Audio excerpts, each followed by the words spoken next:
2 परंतु हमने लज्जा के गुप्त कामों को त्याग दिया और न चतुराई से चलते और न परमेश्वर के वचन में मिलावट करते हैं, परंतु सत्य को प्रकट करके परमेश्वर के सामने हर एक मनुष्य के विवेक में अपनी भलाई बैठाते हैं। 3 परंतु यदि हमारे सुसमाचार पर पर्दा पड़ा है तो यह नाश होने वालों ही के लिए पड़ा है।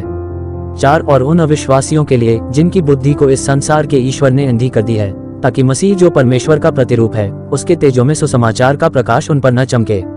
5 क्योंकि हम अपने को नहीं परंतु मसीह यीशु को प्रचार करते हैं कि वह प्रभु है, और अपने विषय में ये कहते हैं कि हम यीशु के कारण तुम्हारे सेवक हैं। 6 इसलिए कि परमेश्वर ही है जिसने कहा कि अंधकार में से ज्योति चमके, और वही हमारे हृदयों में चमका कि परमेश्वर की महिमा की पहचान की ज्योति यीशु मसीह के चेहरे से प्रकाशमान हो।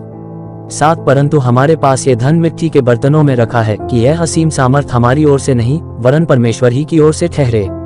8 हम चारों ओर से क्लेश तो भोगते हैं पर संकट में नहीं पड़ते, निरुपाय तो हैं पर निराश नहीं होते। 9 सताए तो जाते हैं पर त्यागे नहीं जाते, गिराए तो जाते हैं पर नाश नहीं होते। 10 हम यीशु की मृत्यु को अपनी देह में हर समय लिए फिरते हैं कि यीशु का जीवन भी हमारी देह में प्रकट हो। 11 क्योंकि हम जीते जी सर्वदा यीशु के कारण मृत्यु के हाथ में सौंपे जाते हैं कि यीशु का जीवन भी हमारे मरनहार शरीर में प्रकट हो। 12 सो मृत्यु तो हम पर प्रभाव डालती है और जीवन तुम पर। 13 और इसलिए कि हम में वही विश्वास की आत्मा है जिसके विषय में लिखा है कि मैंने विश्वास किया इसलिए मैं बोला, सो हम भी विश्वास करते हैं इसीलिए बोलते हैं। 14 क्योंकि हम जानते हैं जिसने प्रभु यीशु को जिलाया वही हमें भी यीशु में भागी जानकर जिलाएगा और तुम्हारे साथ अपने सामने उपस्थित करेगा।